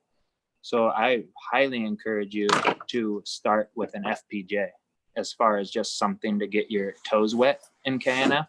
FPJs are so easy. You just massage plant matter with sugar, fill up a jar 2/3 full, put a breathable lid on it, put it in a dark place, kind of hopefully outside, not indoor. And that thing's going to start fermenting and it's going to start juicing and the microbiology is going to start going to work. And in 3 to 7 days, you're going to have a nutrient you can feed your plants, or more specific, feed your microbes that feed your plants. So an FPJ is the easiest way to get your feet wet. IMO is the foundation of KNF and very, very important, but usually one of the steps that a lot of people that say they practice KNF don't even do is the IMO, because they can't wrap their minds around it nor go through basically a month-long process to complete the finished compost, which is your IMO. So OHN is a medicine for the plants. Super crucial. If your agricultural systems never had OHN, you're going to see it give you a positive boost pretty much instantly into your garden, because this medicine, it's angelica, cinnamon, licorice, garlic, and ginger. And all those, if you check out those in Chinese medicine, they're all qi giving. They're all hot giving, qi, energy giving plants that aid in what? Digestion. They warm the body. They aid in digestion. So the same thing it does for you, that OHN is going to do for the plant. It's going to help the plant. It's going to aid its digestion. It's going to activate the microbes to digest more. It's going to give heat to your soil. So if it's a cold part of the year, the OHN is actually going to warm your soil. So to answer the question specifically, IMO would be the most important. OHN and IMO are pretty much the two hardest. And I don't like to use the word hard because none of it's hard, but the most involved of the Korean natural farming inputs. IMO, the foundation, indigenous microorganism that stands for, and OHN is the medicine. So OHN, I wouldn't say is foundational really in KNF, but it is one of the key inputs. And then when you speak of learning something and the foundation, why wouldn't you start with the foundation? That might be confusing in the beginning, but it's ultimately going to make everything easier, even the shortcuts. Let me clarify. Understand how it works. Let me clarify something real fast, because I just had my brain just worked for a second there. You're going to need all of the other core elements to make your IMO 3. So you're going to need an FPJ, you're going to need the vinegar, you're going to need the OHN, some worm castings to make your IMO 3 pile. You're going to already need those inputs made. So if I could rewind on that answer real quick, you're not going to be able to make IMO till you've made the other nutrients. So that's really the answer, I guess. You're going to need to make some of those other core nutrients like the FPJ, the OHN, before you start your IMO 3 pile. You can do IMO 1 and 2 without any of those, but as soon as you make the 3, that's when you need those nutrients to kick start the microbes, to help them proliferate and inoculate the medium like you want it to. So I hope that clarifies, actually. So when you switched over to the KNF, it sounds like it was instantaneous. Yeah, I mean, I could share that story real quick. Basically, yeah, I had these. I had these. So yeah, flash forward just about five years back, and like you said, you had to be growing somehow before KNF. I'll tell you exactly what I was doing. I started learning about dragonfly earth medicine and living soil, right? So I got these huge 150-gallon smart pots, right? And I put those in my greenhouse and I lined them up, kind of staggered them so each plant had its own space, you know, and maximize my space in my greenhouse. Filled them with what I thought was living soil, fed the shit out of them with bottled nutrients and dragonfly earth medicine herbs and compost teas, crazy compost teas, right? Fish hydrosolate. You got your DEM. You threw in some of these worm castings. Like, basically, I had no clue what I was really doing, but I thought I was crushing it on the organic level, living soil level.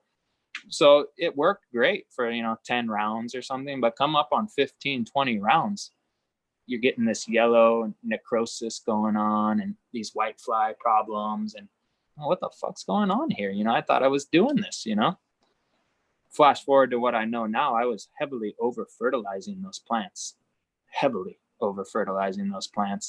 leading to unwanted health degradation. I was not cover cropping. I was not mulching. These are core elements of natural farming that you need to incorporate for success. You need to mimic nature. So I wasn't quite mimicking nature. I was just going off organic guidelines kind of given to you also by the grocery store because they wanted you to buy all those damn bottled nutrients. So that was the shift. Was I had this disease, this yellowing of the leaves that I couldn't get rid of for the life of me. I sprayed everything on there under the sun that was natural. And then I even would take advice from people about these weird chemicals that might help me. And I tried them a couple times. Never again will I do that because I'm smarter and wiser and older than that now. But I wanted to find the solution to fix this yellowing and this death of my plants that I was witnessing on a large scale. Right when I was trying to find the solution and I was in depth, like studying and what's going on with this plant, what am I doing wrong? That's when Master Cho came to town.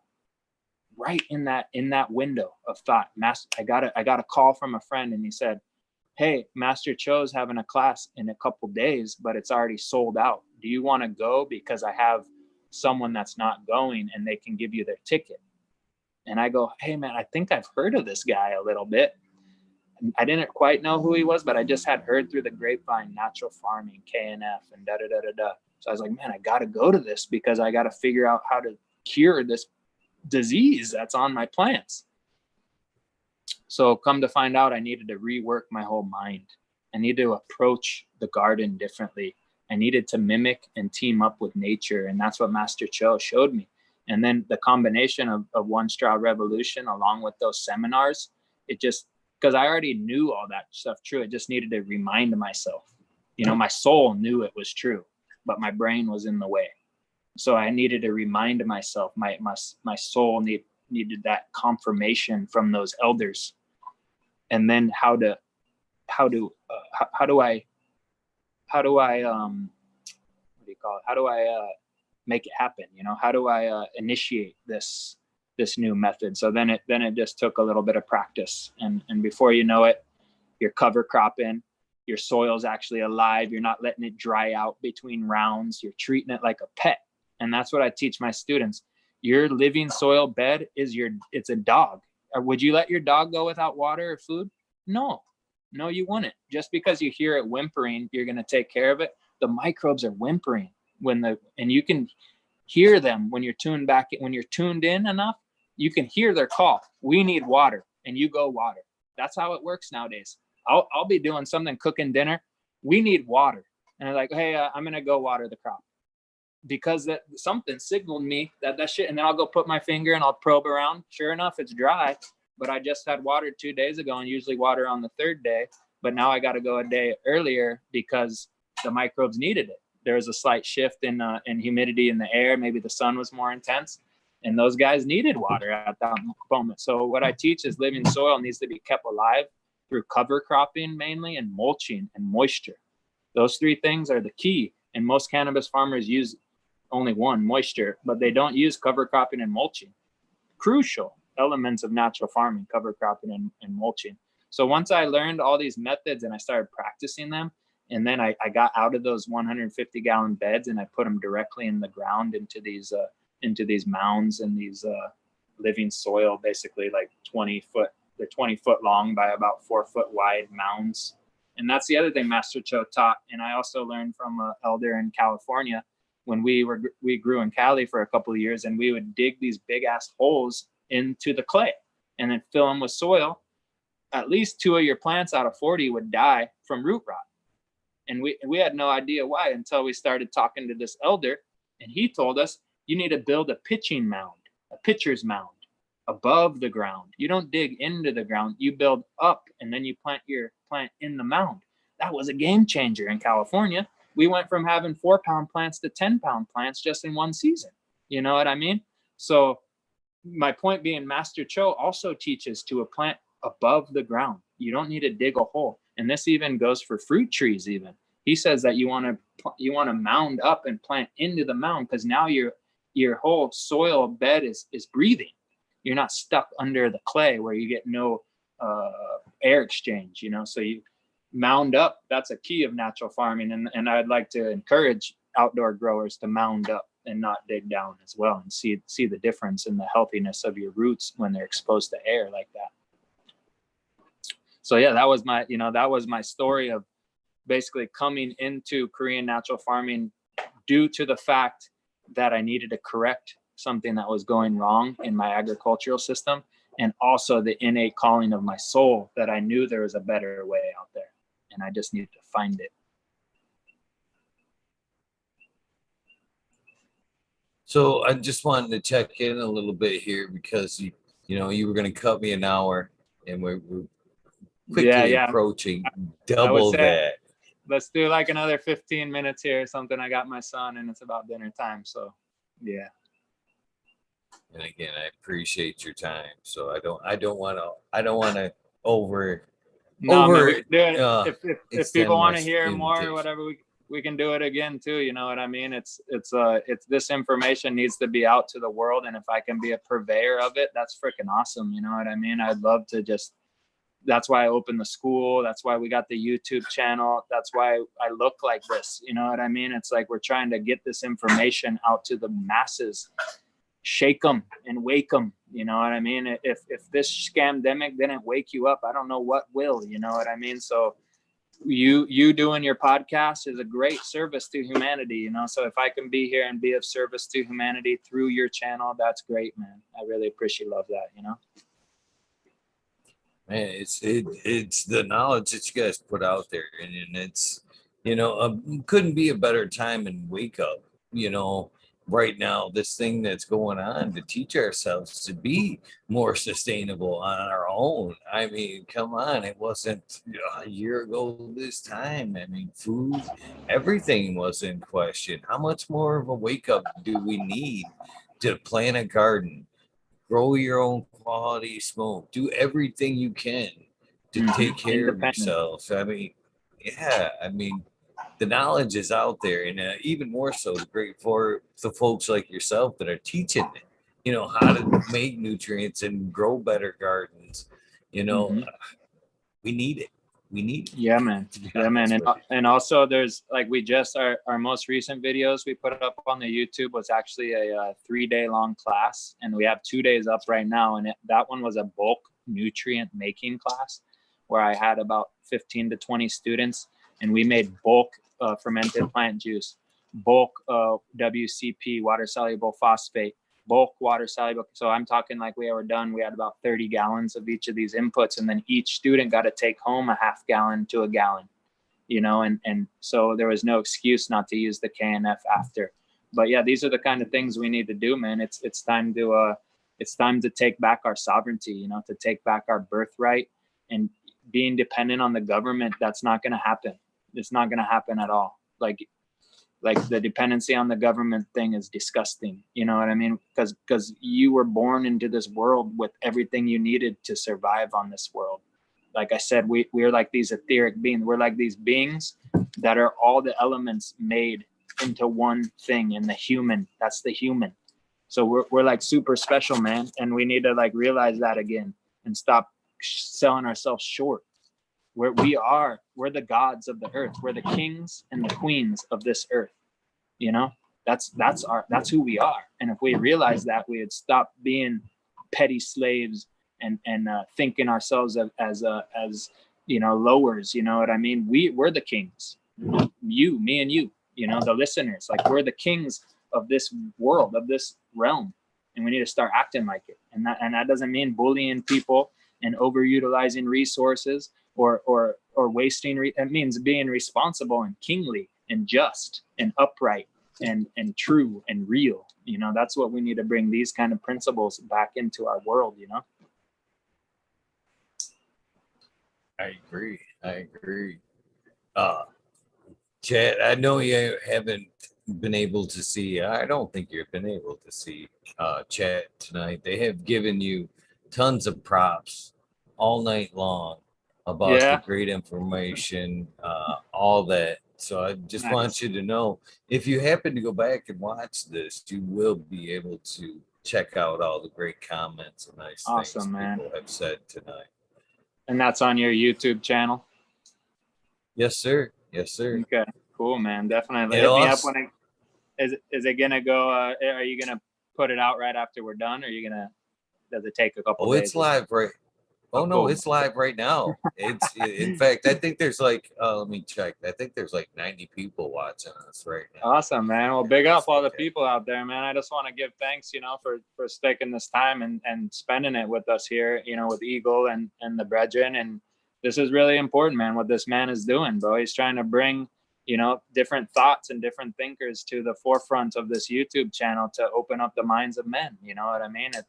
This is an incredible time we are here living on this earth, and we need each other, man. We need to wise up and rise up, man. This is the time, man. So give thanks, Eagle, for making it happen. I hear that a lot, and I hate that, to be honest with you, because you know, I just show up and you know it doesn't happen without great folks like yourself and the people tuning in that are hungry for the information that guests like you are putting out. So it has very little to do with me. It's the information you're putting out and the hunger on the other end. The community, the cannabis community is amazing.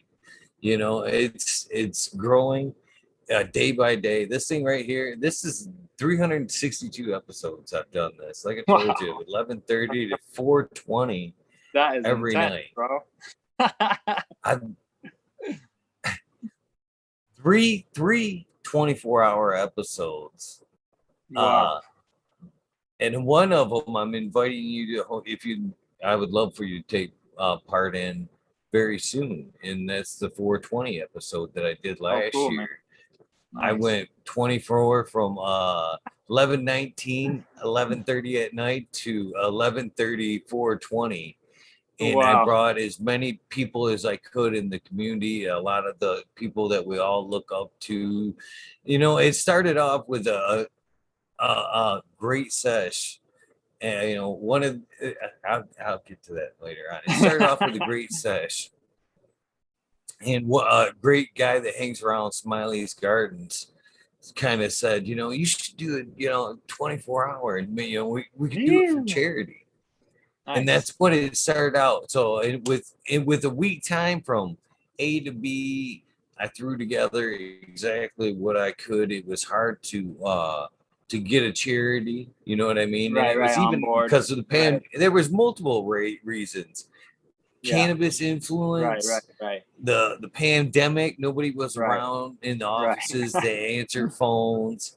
And it was, but in the end, it worked out, to be honest with you, because I thought, you know, in the end, it was easier instead of trying to support maybe one charity or something that I believed in. You know what I mean? Right.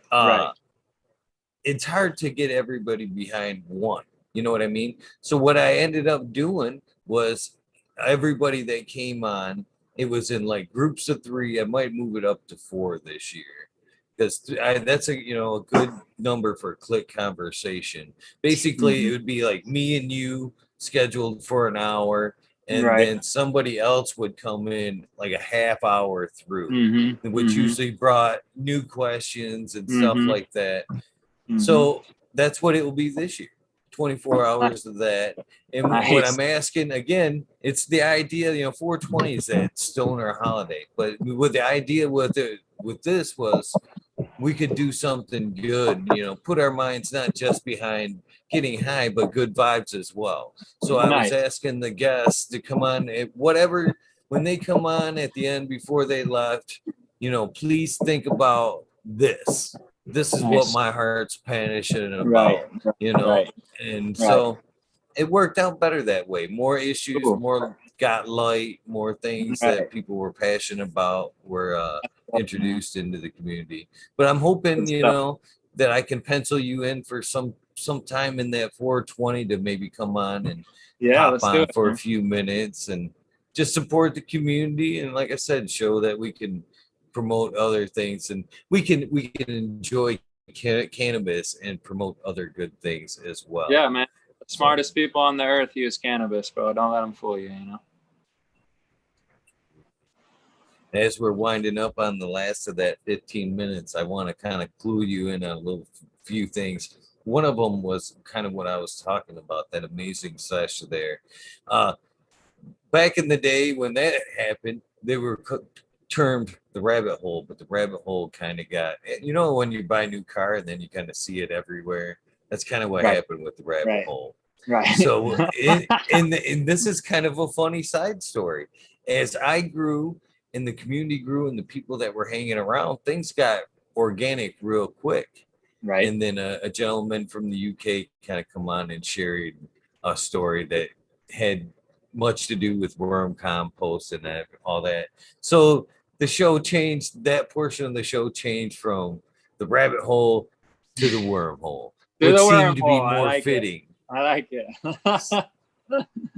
Yeah, man. I want to encourage people to start a worm bin. It's about one of the easiest things you do, and we actually have a video up on the Institute of Natural Farming called worm. It's a worm farming video. It breaks it all down for you, and you need a worm bin in your house, like right outside your house or in your grow room. All your kitchen scrap can be eaten by worms and turned right into organic fertilizer for your garden, man. It's pretty amazing. So I want to encourage everyone to get a worm bin. But go ahead, sorry to cut you off. Oh no, it's important, and please, make that information known. I'm gonna ask you to plug all that here in a second too. All right. But so when we don't do the full episode from 11:20 or 11:30 to 4:20, then I'll cut this off and then I'll pick up again with the wormhole. The wormhole is open to all past guests. You have to do the spotlight episode to get into the wormhole. So please keep this in the Zoom invitation that I sent you. It's always the same. So anytime that you happen to come across the channel and you see a wormhole is on Monday nights, 2 a.m. my time is always a wormhole. A no guess or a short guess. Wormholes. Okay.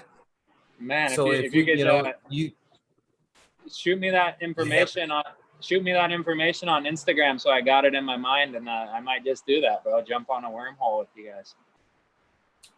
You don't ever have to. I will shoot you that information, but you don't need the invitation. To be honest, right. Yeah, this is it. Yeah, you happen to flip it on, and we're talking about KNF or something that sparks an interest with you. Jump on.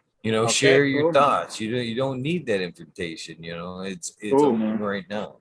Awesome, so hopefully you will take me up on that, because it's been a great meet, a great conversation. I can see you have a lot to offer myself and the community. So I hope you will take us up on that.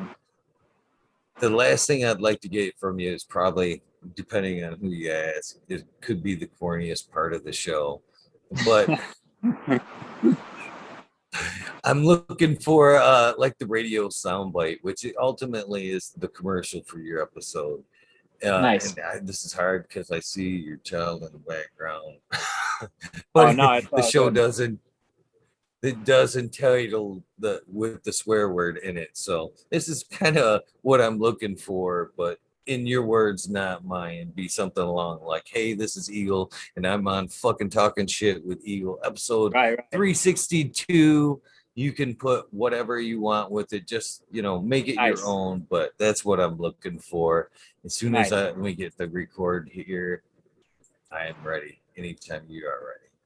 Yeah, man, you're tuning in. My name is Logan with Institute of Natural Farming and Conscious Riddims. You're listening to fucking Talking Shit with Eagle. And this is it, bro. We're talking with Eagle, man. Tune into Eagle shit because it's real. Yeah. Thank you, my friend. I really Did I appreciate say that right? it. What? Yeah, It was fucking talking absolutely. shit with Eagle. Yeah. Perfect, Absolutely. You nailed it Yo, 100%. listen, man. I used to be a reggae artist, or I still am a reggae artist, and we had to do sound bites for radio stations and all kind of crazy stuff. People send you, they want to do a dub plate for your sound system, and you got to put their sound system name in there or the call numbers for the radio. So we're used to that, man. That's one thing I enjoyed this whole ride is that I've done it from episode 1, and so they're so fun. Sometimes people are prepared, sometimes they're not. Some of the great people some of the people that you would never expect. I had like Danny Danko and folks like that. You would think they would be the one and done. Bam. Right. No, Give it to me again. Right. 4 or 5 takes. Yeah, they're always fun. You want a more enthusiastic one? I can give it to you. No. Well, I'm cool with the first one, but if you're not, I mean, we'll take I'm another just one. playing. It's all good. Yes, Again, I want to thank you from the bottom of my heart for you taking the time to hang out with me. Time's the most precious thing we have, and you've donated a few of your hours, precious minutes with me and my community, and I'm hoping to spend some more time with you as well. So I can't thank you enough. You have a great night, and I look forward to hearing it from you again soon. Please, one last time, Instagram, YouTube, record company, anybody else you'd like to say thank you to? Yeah. Now is the time. Thank you, my friend. Yeah, big up, man. Big thanks and big up to Eagle, but just for holding this down, first and foremost. Also, you know what I mean? It's like right now in 2021, I want to encourage everyone to take back their humanness, to take back their mind. One of my favorite quotes through all this is, use your mind or someone will use it for you. I want to encourage original thought. I want to encourage thoughts from your own mind, not given to you from a soundbite, from a radio, from your favorite talker, from the TV. I want you to use your own mind. I want to encourage the cultivation of the ability to use your own mind. I also want you to check out Institute of Natural Farming YouTube channel, because that's where it's all broken down. I feel that the videos that I presented last year cover all the keys to survival on planet Earth as a human being. Check out Institute of Natural Farming YouTube channel. On Instagram, you can catch me for daily, like I rant and rave all the time about the masks and about this BS on my Conscious Riddims Instagram. But it's also an Instagram for our shop. So you'll see glass, dab rigs, bangers, all that stuff will show up every once in a while on the Conscious Riddims Instagram. And then there's also the Institute of Natural Farming Instagram, which is strictly about natural farming, natural living, and conscious living. So those are the main avenues. Flashback a little ways, we are also a record label. We put out our last record in 2015. It was called Be Still and Know. Those are all on iTunes under the Conscious Riddims record label. I highly suggest listening to Be Still and Know or Gather the Remnant, which are two different compilations that we produced over the years. I also am a reggae artist myself under the name Roots Guan, Gwaan, Roots Guan, because the roots half a guan, And so you can check out that too on iTunes. I got 3 albums out on iTunes under Roots Guan, and every song has to do with love, consciousness, burning down Babylon, getting rid of false illusions. So when 2020 came around, I was on to them right away, and I said, fuck this, man. This is all illusional. This is a mind control. Not only that, I have a degree in microbiology. So they could not fool me with the virus thing. I know what viruses do. So watch that video also. That's on YouTube, called Bacteria, Fungus, and Viruses, exploring the unseen world of our microbial friends. Our microbial friends. No microbe wants to kill you. There's no animal. Nature is your friend. Nature is your mother. We need to get back in the bosom of our mother. We need to get suckle on the tit of our mother. That's what we need, because she has everything for us. Mankind has nothing for you. Babylon must fall. That's what you got to understand. So that's what this is. It's a precursor to kind of get the soul ready for Babylon falling, because the souls that can't handle it have to go. The souls that are ready to live on this earth as natural human beings, that's what this is preparation for. So I want to encourage every single one of you to tap back into your humanness, tap back into your God-given rights, tap back into your God-given abilities, because I know you have a talent, I know you have a skill, and I know you have something to contribute to this world that's positive and impactful. So I want to encourage that. Even a YouTube channel, even spreading information is very, very great in these days. So anything you can do that your mind feels that you can do to make a positive impact, go ahead and do it. Do it. It's like I wrote a quote today. I don't like gurus. I like do's. Go do something. Go give yourself some advice. Go take some action in this world to make it a better place, because it all starts with you. Be the change you want to see. What did Gandhi say? Be the change you want to see, right? So yeah, herb, ganja, cannabis is definitely the healing of the nations. We need to stop making it into a villain. We got to stop villainizing it. The mothers and fathers of the days of old, the brainwashing, are getting too old to keep their children brainwashed. So now it's our turn as adults to teach our children the truths and rights, how this world really works, what plant medicine really is, what the pharmaceutical company is doing to this great human race. Take back that birthright. Take back our sovereignty. I want to encourage each and every one to do that. Natural farming is a must. Big up talking fucking shit with ego, man, because it's awesome, man. So give thanks again, bro. Respect, man. Thank you. And thank you for that awesome message on the way out too. We needed to hear that. Nice. So go enjoy that dinner. I'm gonna go ahead and wind this up. Thanks again. I'm looking forward to hearing from you again. And thanks again one last time for showing everybody that there is just tons of amazing people in the cannabis community. There is, man. And you've been a great example of that. There's a better way to live. Let's do it. Let's do this. Respect, Eagle. Aloha, brother. I'm out. Aloha. Have a good one. Thank you guys for tuning in on this great episode. I know I've had a lot of fun. I hope you guys have enjoyed every second of this as well. You guys know the routine. Please do something nice for somebody. Random acts of kindness do save lives. I'm a living, breathing example of that.